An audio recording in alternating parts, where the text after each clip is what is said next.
السلام عليكم ورحمة الله وبركاته. كيف الحال يا جماعة؟ عساكم طيبين بشون حالكم؟ ان شاء الله كلكم بخير. اليوم يا جماعة راح نكملكم القصة حق اصبعي الجزء الثاني. انا قلت لكم الجزء الاول، باقي الجزء الثاني. اليوم راح نكملكم الجزء الثاني ونكملكم القصة كاملة لحد اليوم. احنا وين وقفنا؟ صدقوني نسيت. اصبع زي كذا وجاب ابره وضغط في راس الاصبع. وش تتوقعون صار؟ وقفنا لما فتح يدي. وش صار بعد ما فتح يدي؟ وش شاف؟ فان شاء الله راح اكملكم من هنا، بس لا تنسوا اللايك، الله يسعدكم، لا تنسوا اللايك والاشتراك. ويلا خلينا ندخل في القصة.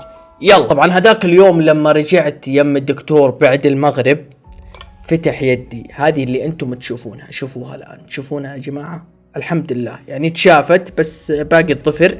راح اقول لكم القصة، لا تستعجلون، جايكم بالكلام. فتح يدي، فتحها كاملة، كان مربطها من هنا حتى كلها، بس فتح الاصبع هنا منطقة الرأس، فتح هنا وشاف الجزء اللي خيطه، هذا الجزء اللي فوق. بعدين شافه، وانا والله قال ما تطالع فيها لانها كانت متضررة مرة. لو وريتكم صورتها يعني كانت تخوف. شوفوا هذه صورتها. بعد ما فتح اصبعي قال عطني ابرة. اخذ ابرة، انا ما طالعت فيه، قلت ان شاء الله يا رب ان الدم واصلها، لان لو ما وصلها الدم راح بوم يقطعها ولا يقولها. فاخذ ابرة دقها من الرأس من هنا، ما طلع دم، طلع دم بنسبة قليلة بس قليل، قطرة ممكن. قال لا مو هذا اللي اتفقنا عليه. قلت ايش اللي اتفقنا عليه؟ قال انا كنت متوقع ان الدم يكون كثير واصل رأس الاصبع كثير بالشكل الطبيعي. قال الدم ما هو واصل للراس الاصبع، لازم ان نقطعها. قلت ايش؟ قال لازم ان نقطعها.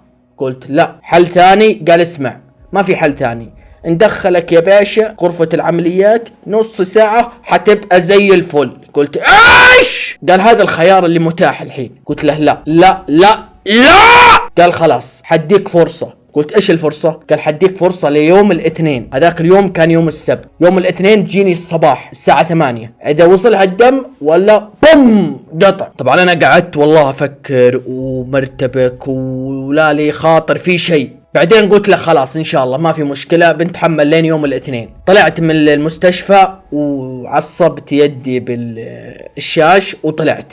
والله كان الألم اشتد، هذيك الساعة اشتد الألم مرة. قلت عطي مسكن، قال ما في مسكنات، تحمل الألم زي ما انت. قلت له امري لله. طلعت من المستشفى، رحت للصيدلية، اخذت دفعت ما معي وقدامي، ابغى ادفع كل فلوسي اللي املكها، بس ابغى الألم يروح. عطاني مسكن ما من ابوه فايدة. رجعت البيت محتار، ما ادري ايش اسوي، اناطط. بعدين رجعت افكر مع نفسي، قلت يا اخي انا اسلم نفسي اقرب مستشفى، ليش ما اسافر مكان ثاني؟ ممكن الاقي علاج في مكان ثاني، ممكن هذا المستشفى ما يوفر لي الشيء المرغوب والشيء اللي متوفر، يبغى يتخارج مني. ليش ما اسافر مكان ثاني؟ يمكن الاقي حل ثاني يا اخي، نجرب، ليش ما نجرب؟ قلت والله فكرة. حجزت اقرب طيارة على الرياض. بوم الصباح مشيت على الرياض، وصلت مستشفى الشميسي في الرياض ودخلت. ما رضوا يدخلوني اول شيء، بس حاولت فيهم لين وافقوا ودخلت. بس قالوا لي راح تنتظر، ما ندري يوم يومين ساعة ساعتين، انتو رايك. قلت اوكي ما عندك مشكلة، بنام. بنام، ما عندي مشكلة في الاستقبال لين ادخل، اهم شيء ان يدي تسلم. فدخلت وخلصوا الاوراق، وبعدين ركبوا لي سوارة هذه حق الاسم وزي كذا، وجلست في الانتظار. والله العظيم لما كنت في الانتظار اشوف ناس، الله يشفي الجميع يا رب العالمين. نظرت لحالي انا لا شيء مقابل هذول الاشخاص يتألمون من الالم. الله يبعد عنا الالم ويبعد عنا الامراض وعنكم، قولوا امين. فهذاك الوقت اجاني صبر وتحمل. خلاص هذا ابتليت، قول الحمد لله يا رب العالمين، غيرك يتألم قدامك. فانتظرت مرت ساعة ساعتين 4 5 8، ما في امل، منتظرين والناس زحمة وكل شوي يوقف الاسعاف ويدخل ناس. بعدين انتظرت، بعدين رقت وصحيت. توقعون كم جلست تقريبا يوم كامل في الاستقبال منتظر، ولا اكلت شيء، اكلت سندوتش بس، ومنتظر ايش راح يصير لي. هل ادخل العمليات يقطعون اصبعي، ولا يقولون خلاص اصبعك سليمة وان شاء الله نتشافى واطلع وانا مرتاح واروح اكل وانبسط. فانتظرت هذاك اليوم يوم كامل. اكلت لي سندوتش عشان يصبرني بس، ورقت لين مرت ممكن تقريبا دخلت الساعة 10 الصباح. قابلت الطبيب اليوم الثاني الثاني الساعة 6 الصبح، 6 ونص، شوفوا كم تقريبا 22 ساعة. بعدين دعوا بالاسامي ودعوا اسمي دخلت على الطبيب وشاف اصبعي وقال سلامات ما تشوف شر، وفتح الشاش وشافها. قال اسمع، هو الخيار اللي اعطاك اياه في المستشفى اللي قبل قال صحيح، بس عندنا خيار ثاني لان احنا نواجه قال نفس الحالة اللي انت مريت فيها، لان الاطفال احيانا يقفلون الابواب على رؤوس اصابعهم، وهذه الحالة مطابقة لحالتك. قلت طيب هل في علاج؟ انا ما ابغى القص يا اخي، ما ابغى احد يقطع يد اصبعي اصبعي خارجني الله يرحم والديك، اصبعي ما ابغاها تروح، انا جايك للرياض عشان اصبعي ابغاها تسلم. قال خلاص في حل. قلت ايش الحل؟ قال حل مطول، راح تاخذ لها 4 شهور كذا. قلت ما عندي مشكلة حتى لو سنة، بس ان اصبعي ما تنقطع. قال خلاص اوكي ابغاك. قال اول شيء راح نعمل لها هذه اشاعة عشان نشوف في كسر في راس الاصبع ولا لا. قلت اوكي سوي اشاعة. بعد ما سوى اشاعة قال الحمد لله سليمة ما في كسر ولا شيء، بس قال نحط لها هذه حق الحرارة اللي يحطها في الفم، قال نحطها تحت الاصبع عشان تصير مستقيمة، خليه شهرين كذا مع كل غيار. قلت اوكي ما في مشكلة. قال خلاص الان الوصفة اللي بوصفها لك انك تغير بشكل يومي لمدة 4 شهور، بس تحط هذه حق الحرارة حطها تحت الاصبع عشان تكون مستقيمة، وتستمر على هذا العلاج مدة 4 شهور، كل يوم تغير في اي مستوصف. قلت اوكي ما عندي مشكلة. عطاني الوصفة وزي كذا وطلعت من المستشفى ورحت رقدت، واليوم الثاني سافرت ورجعت بيتي. مر اول شهر يا جماعة كنت اعاني والله. اول شهر كنت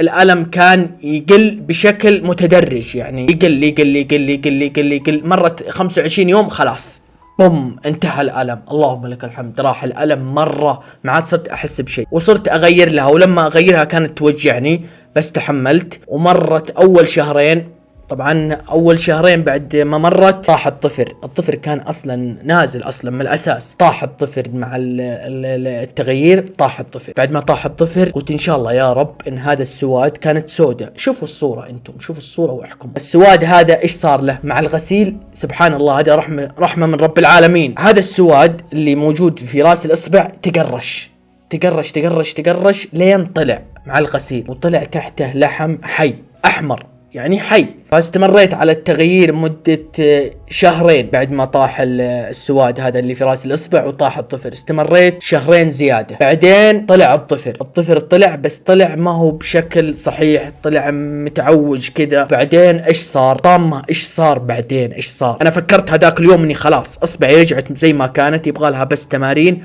وبترجع زي ما كانت. بعدين انصدمت بعدها بشهر ونص ان الطفر لما طال صار تحته صديد.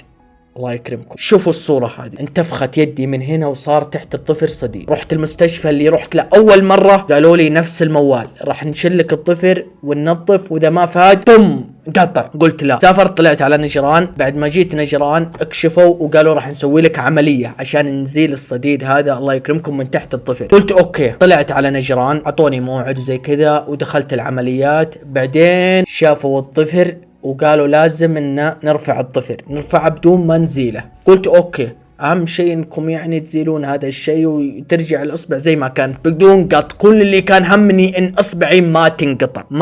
بعدين دخلت غرفة العمليات. بعدين مسكوا اصبعي هذه، مسكوها من هنا كلها، لطخوها بالاحمر هذاك تعرفون المطهر، ومسكها بالزرادية. طبعا هم حطوا الغطاء على عيوني عشان ما اشوف، حطوا الغطاء هذا حق السرير حق العمليات على وجهي، ومسكوا اصبعي. والله اني حسيت كأنه بزرادية، لانهم هم بدوا قبل لا ينتشر البنج في الاصبع. اعطوني ابرتين هنا حسيت فيها، بس بدوا قبل لا ينتشر البنج. المفروض انهم ينتظرون 5 دقائق كذا لين ينتشر، بس خلاص مسك من هنا بالزرادية وضغط عليها، والله صحت.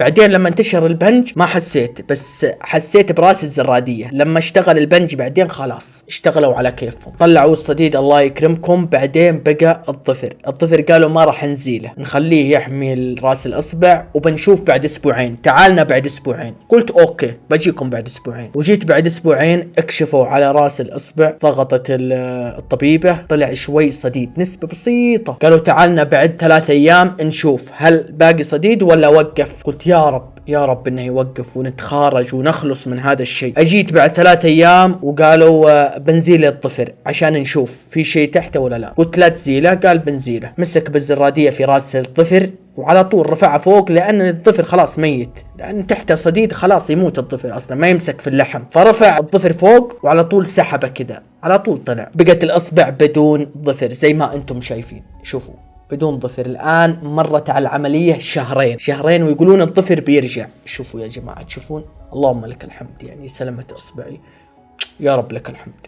الظفر ان شاء الله انه بيرجع ان شاء الله، اللهم يا رب، يا الله يلا يا رب انه يرجع الظفر، قولوا امين. فهذه معاناة استمرت ممكن 8 شهور لحد الان، 8 شهور من بعد رمضان لحد قبل شهر ونص تقريبا وقفت خلاص. الاصبع زي ما انتم شايفين خلاص، بس الظفر باقي خلاص. الان يمديني احركها، بس ترى الاصبع الوسطية هي اللي جاء عليها الحديد كله، الحديد جاء على هذه الاصبع، شوفوا يعني يبغى لها تمارين. فالحمد لله على كل حال، هذا ابتلاء واللهم لك الحمد في الاصبع ولا في شيء ثاني. احمد الله دائما الانسان اذا ابتلي في اي شيء، في مال، في صحة، في يده، في رجله، في اي مكان، قول الحمد لله، اللهم لك الحمد دائما وابدا. لا تنسوا اللايك وانتظرونا في مقطع جديد ان شاء الله. مع السلامة.